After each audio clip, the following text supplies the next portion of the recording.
Therefore Daniel went into Arioch, whom the king had appointed to destroy the wise men of Babylon. He went and said thus to him, "Do not destroy the wise men of Babylon. Bring me in before the king, and I will show the king the interpretation." Then Arioch brought Daniel in before the king in haste, and said thus to him, "I have found among the exiles from Judah a man who can make known to the king the interpretation." The king said to Daniel, whose name was Belteshazzar, "Are you able to make known to me the dream that I have seen and its interpretation?" Daniel answered the king, "No wise men, enchanters, magicians, or astrologers can show to the king the mystery which the king has asked, but there is a God in heaven who reveals mysteries, and he has made known to King Nebuchadnezzar what will be in the latter days. Your dream and the visions of your head as you lay in bed are these. To you, O king, as you lay in bed, came thoughts of what would be hereafter, and he who reveals mysteries made known to you what is to be. But as for me, not because of any wisdom that I have more than all the living has this mystery been revealed to me, but in order that the interpretation may be made known to the king, and that you may know the thoughts of your mind. You saw, O king, and behold, a great image. This image, mighty of an exceeding brightness, stood before you, and its appearance was frightening.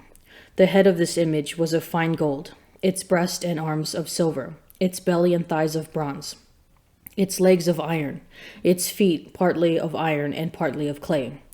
As you looked, a stone was cut out by no human hand, and it struck the image on its feet of iron and clay, and broke them in pieces. Then the iron, the clay, the bronze, the silver, and the gold, altogether were broken in pieces, and became like the chaff of the summer threshing floors, and the wind carried them away, so that not a trace of them could be found. But the stone that struck the image became a great mountain, and filled the whole earth. This was the dream. Now we will tell the king its interpretation. You, O king, the king of kings, to whom the God of heaven has given the kingdom, the power, and the might, and the glory, and to whose hand he has given, wherever they dwell, the sons of men, the beasts of the field, and the birds of the air, making you rule over them all. You are the head of gold. After you shall arise another kingdom inferior to you, and yet a third kingdom of bronze, which shall rule over all the earth. And there shall be a fourth kingdom, strong as iron, because iron breaks to pieces and shatters all things. And iron which crushes, it shall break and crush all these. And as you saw the feet and toes, partly of potter's clay and partly of iron, it shall be a divided kingdom. But some of the firmness of iron shall be in it, just as you saw iron mixed with the murray clay. And as the toes of the feet were partly iron and partly clay, so the kingdom shall be partly strong and partly brittle. As you saw the iron mixed with murray clay, so they will mix with one another in marriage, but they will not hold together, just as iron does not mix with clay. And in the days of those kings, the God of heaven will set up a kingdom which shall never be destroyed, nor shall its sovereignty be left to another people. It shall break in pieces all these kingdoms and bring them to an end, and it shall stand forever, just as you saw that a stone was cut from a mountain by no human hand, and that it broke in pieces the iron, the bronze, the clay, the silver, and the gold. A great God has made known to the king what shall be hereafter. The dream is certain, and its interpretation sure. Then King Nebuchadnezzar fell upon his face, and did homage to Daniel, and commanded that an offering and incense be offered up to him. The king said to Daniel, "Truly your God is God of gods and Lord of kings, and the revealer of mysteries, for you have been able to reveal this mystery." Then the king gave Daniel high honors and many great gifts, and made him ruler over the whole province of Babylon, and chief prefect over all the wise men of Babylon. Daniel made request of the king, and he appointed Shadrach, Meshach, and Abednego over the affairs of the province of Babylon, but Daniel remained at the king's court. King Nebuchadnezzar made an image of gold, whose height was 60 cubits, and its breadth 6 cubits. He set it up on the plain of Dura, in the province of Babylon.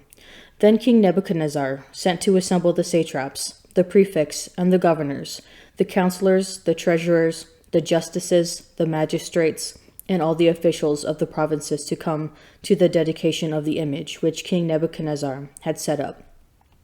Then the satraps, the prefects, and the governors, the counselors, the treasurers, the justices, the magistrates, and all the officials of the provinces were assembled for the dedication of the image that King Nebuchadnezzar had set up. And they stood before the image that Nebuchadnezzar had set up. And the herald proclaimed aloud, "You are commanded, O peoples, nations, and languages, that when you hear the sound of the horn, pipe, lyre, trigon, harp, bagpipe, and every kind of music, you are to fall down and worship the golden image that King Nebuchadnezzar has set up. And whoever does not fall down and worship shall immediately be cast into a burning fiery furnace." Therefore, as soon as all the peoples heard the sound of the horn, pipe, lyre, trigon, harp, bagpipe, and every kind of music, all the peoples, nations, and languages fell down and worshipped the golden image which King Nebuchadnezzar had set up.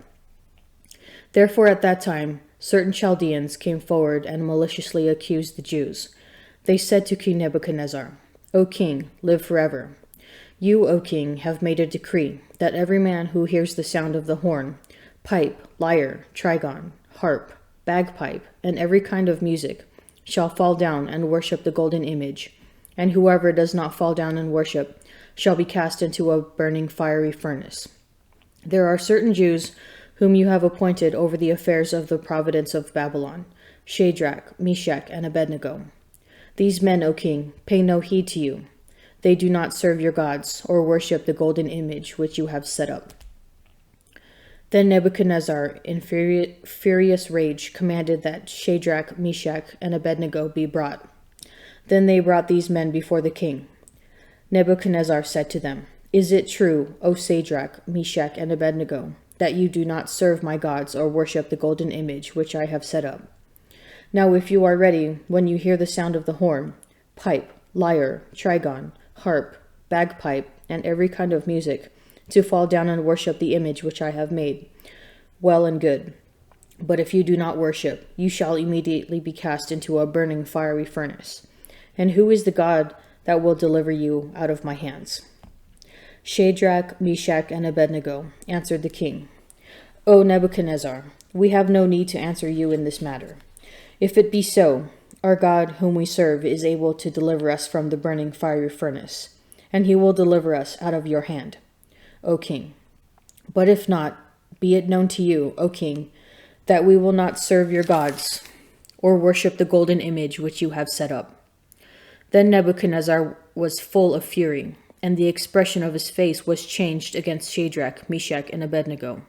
He ordered the furnace heated 7 times more than it was accustomed to be heated. And he ordered certain mighty men of his army to bind Shadrach, Meshach, and Abednego, and to cast them into the burning fiery furnace. Then these men were bound in their mantles, their tunics, their hats, and their other garments, and they were cast into the burning fiery furnace.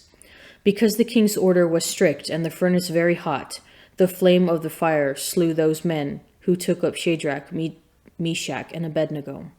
And these 3 men, Shadrach, Meshach, and Abednego, fell bound into the burning fiery furnace. A man accustomed to using insulting words will never become disciplined all his days. 2 sorts of men multiply sins, and a third incurs wrath. The soul heated like a burning fire will not be quenched until it is consumed. A man who commits fornication with his near of kin will never cease until the fire burns him up. To a fornicator, all bread tastes sweet. He will never cease until he dies. A man who breaks his marriage vows says to himself, "Who sees me? Darkness surrounds me, and the walls hide me. And no one sees me. Why should I fear? The Most High will not take notice of my sins."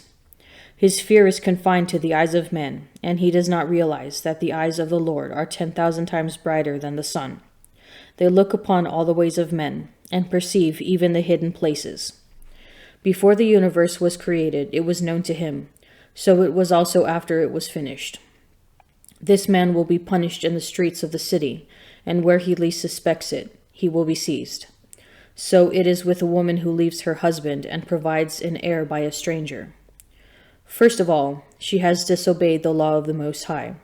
Second, she has committed an offense against her husband. And third, she has committed adultery through harlotry, and brought forth children by another man. She herself will be brought before the assembly, and punishment will fall on her children.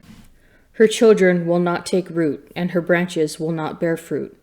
She will leave her memory for a curse, and her disgrace will not be blotted out. Those who survive her will recognize that nothing is better than the fear of the Lord, and nothing sweeter than to heed the commandments of the Lord.